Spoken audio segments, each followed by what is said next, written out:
السلام علیکم ګرانو محترمینو ملګرو په دې هیله چې تاسو به راته روغ جوړ او خوشحاله وئ.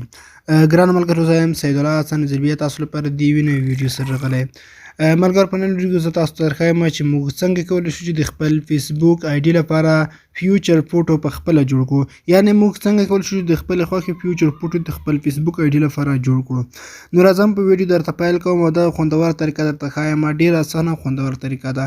مخکې له دې چې ویډیو شروع کوم په خورا درنه هیله کوم چې که چېرته تاسو زموږ په دغه چینل کې نوي یاست نو مهرباني وکړئ زموږ چینل درسره لازمي سبسکرایب کړئ، او که څوک زموږ دغه ویډیو په پیج باندې ګوري نو هیله ده زموږ پیج سره لایک او فالو کړئ.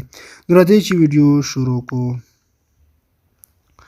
نو ملګرو دې لپاره تاسو د یو اپلیکیشن ضرورت دی. دغه اپلیکیشن لینک مو تاسو د ویډیو لاندې ډسکرپشن کې اچولی دی. تاسو د هغه ځای څخه په ډېر اسانۍ سره ډاونلوډ کولی شئ، او په فیسبوک پیج کې به د ویډیو نه پورته یا لاندې لینک پورته په هغه لینک کلیک او دغه اپلیکیشن درته ډاونلوډ کړئ. فوټو سپیلټر په نوم اپلیکیشن دی. صرف ډېر کوچنی اپلیکیشن دی، 2 MB اپلیکیشن دی. دا تاسو له پلی سټور څخه یا هم د لاندې ډسکرپشن څخه ډاونلوډ کولی شئ. تاسو درته ډاونلوډ کړئ. کله چې دغه اپلیکیشن په خپل موبایل کې انسټال کړئ، تاسو به لومړی په دغه اپشن باندې کلیک وکړئ. تاسو ته ښکاري دلته به تاسو راشئ چوز فوټو، په دغه اپشن به تاسو کلیک وکړئ. زه اوس د خپل موبایل ګالري څخه یو عکس ورته راخلم. تاسو به هم راشئ یو عکس به د خپل موبایل ګالري څخه ورته راواخلئ.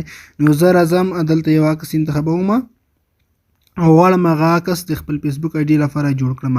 تاسو په هغه عکس کلیک وکړئ. کله مو چې عکس انتخاب کړئ لاندې یو کرف اپشن راځي، په دغه کرف اپشن به کلیک وکړئ. دلته تاسو هغه یو سایز یعنې مربع سایز ورته انتخاب کړئ. کله مو چې دغه انتخاب کړ دلته به دا عکس کټ کړئ.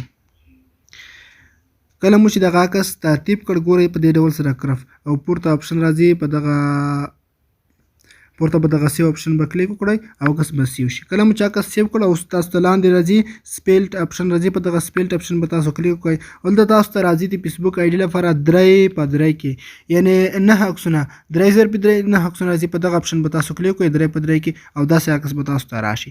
نو دغه عکس تاسو لاندې سیو اپشن راځي، په سیو اپشن باندې کلیک وکړئ او دغه عکس به تاسو د موبایل ګالري ته سیو شي. نو په دغه طریقه تاسو دغه انځورونه د خپل فیسبوک آی ډي لپاره جوړولی شئ. زه اوس تاسو راځم دغه ته درښایم. زه راځم د خپل موبایل ګالري ته او تاسو دغه عکس درښایم چې څنګه جوړ شوی دی. تاسو به دلته ښکاري دلته چې دغه عکس دلته ګډوډ دی، نو د څخه 9 عکسونه تاسو ته ښکاري جوړ شوي دي.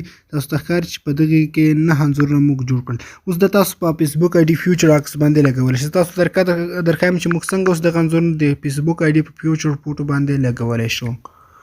تاسو به راشئ په خپل موبایل کې فیسبوک ته، خپل فیسبوک به را خلاص کړئ. زه راځم فیسبوک ته. نو کله چې تاسو خپل موبایل کې فیسبوک خلاص کړئ، اوس به راشئ د خپل فیسبوک آی ډي پروفایل ته. کله چې د خپل فیسبوک آی ډي پروفایل ته راغلی لاندې به راشئ.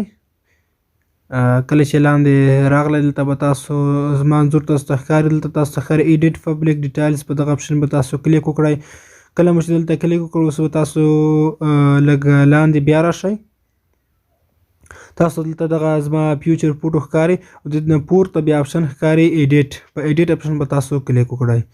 کله مو چې ایډیټ اپشن باندې کلیک وکړ اوس دغه انځورونه چې دغه به ټول تاسو ترې ډیلیټ کړئ. پخواني که تاسو ورسره مخکې زیات کړي وي، که زیات کړي مو نه وي تاسو دلته نوي انځورونه ورسره زیات کړئ.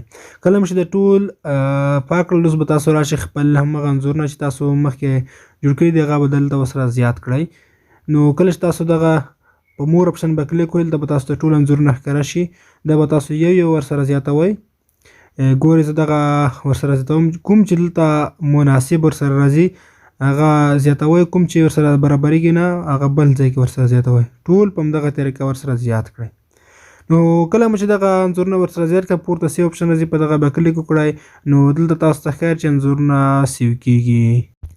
نو ملګرو دا وه طریقه چې ما تاسو در وښوده. د هیله چې دغه طریقه تاسو خوښه شوې وي.